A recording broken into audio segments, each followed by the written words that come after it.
எல்லாருக்கும் வணக்கம். இப்போ வந்து இட்லி மாவில் வந்து ஒரு குழிப்பணியாரம் தாங்க செய்ய போகிறது. சிம்பிளாக தான். இது வந்து ஏலக்காய் தூள். இட்லி மாவு மூணு கரண்டி போட்டிருக்கேன்.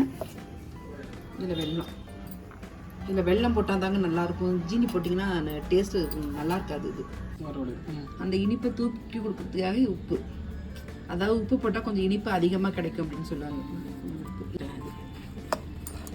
குழிப்பணியாரத்தில் ஊற்றி கொடுக்கலாம். வச்சுல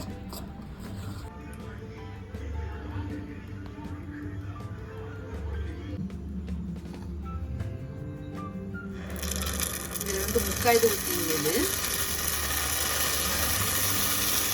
அது உப்பி வரும். அதுக்காக முக்காய்து ஊற்றினா போதும்.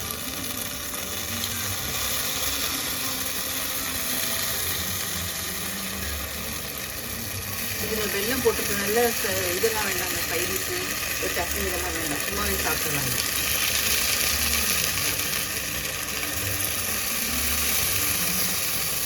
நெய்யில் ஊற்றினா நெய் குழிப்பணியாரமாக இது.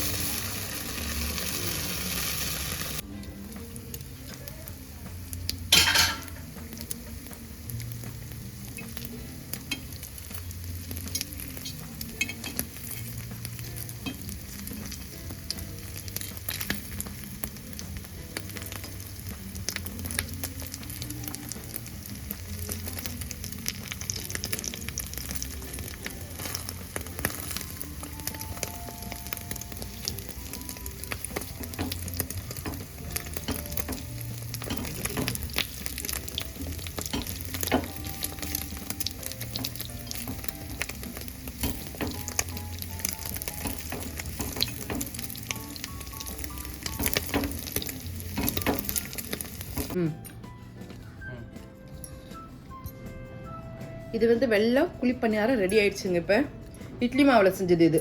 பாருங்க, வெள்ளை குழிப்பணியாரம் பாருங்க, உள்ள எப்படி தான் வெந்திருக்கும். அது இது இட்லி மாவில் செஞ்ச வெல்லம் போட்ட குழிப்பணியாரம் இது.